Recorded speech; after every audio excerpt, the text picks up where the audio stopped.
Okay, so I wanted to talk about my favorite verse, which is Isaiah 41:10. I learned it when I was about, I would say, 14. That's when I started really reading the scriptures. I had gone through chronic depression from 8th grade to 9th grade, and it was really just a demonic kind of shadow, kind of like what she was talking about, just a shadow of just darkness. And I couldn't explain it. I didn't want to tell anybody about it because I thought if I tell people that I'm going through this depression and I feel oppressed, people are going to think I'm crazy. They're going to send me to like the crazy house. So I just kept it inside and I cried every day in bed. And I realized I wasn't going to survive unless I would listen to the preachings at church. So my dad was a preacher, and so I would sit there and I'd listen, and then I realized, that's just not enough for me. I'm like scraping by to survive. I have a lot of oppression right now. I'm going to read the Bible. So I started reading the Bible, and it was really like what Professor was saying, the power of God was becoming stronger and stronger in my life as I retained the Word.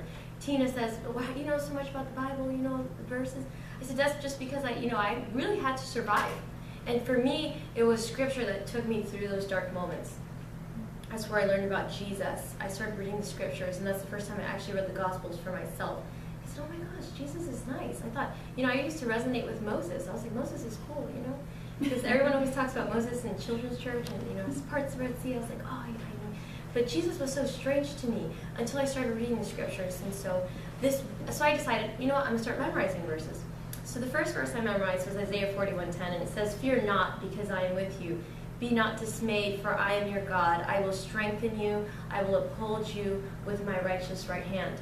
And that verse about fear, it was really important for me going through depression, because what gripped me the most about depression was I was afraid. I was afraid to live. I was afraid to persevere. I was afraid of the devil. I was afraid of demonic realm. I was afraid.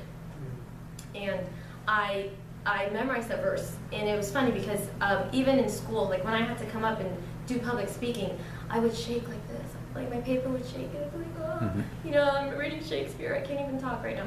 I was so scared. I was so scared to communicate, and I didn't understand why, but it was strong. It was a really strong force over me of fear, and I never really got over it as a teenager. I'd always be scared. Every time I had to come up and speak publicly, I would shake, and I was like, it was a disaster. And then, I had this talent, I could sing, and people were like, okay, well, we want to cast you in the musicals. And I was, I used to act when I was little until I went through, puberty, and I just didn't.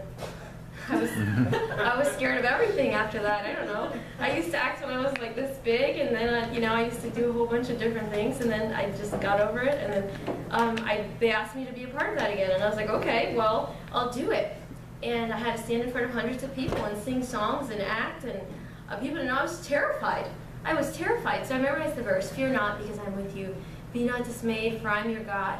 I will strengthen you. I will uphold you with my righteous right hand."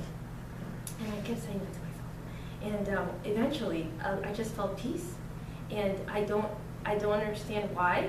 I felt like it's because I just believed that God was going to be with me, that I didn't have to be afraid. I just felt like every time I said that verse, just the peace of God would come over me, because I knew He was there.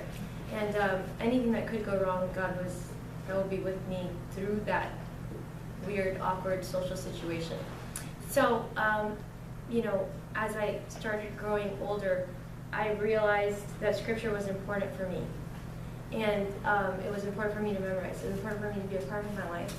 And I wanted to encourage you guys, because I know that preaching is like public speaking, basically. You have to share the intimate parts of your soul with other people, and that's really nerve-wracking. And I tried to go back to a place where I felt like that was really horrible for me. It still kind of makes me nervous, but I feel that as I come before you, I want to share the fact that God doesn't want you to fear. He doesn't want you to be discouraged, because He's with you. He's with you in the altars. He's with you when you go in the dorms and you talk to the kids. He's with you on missions. I used to be so afraid of missions.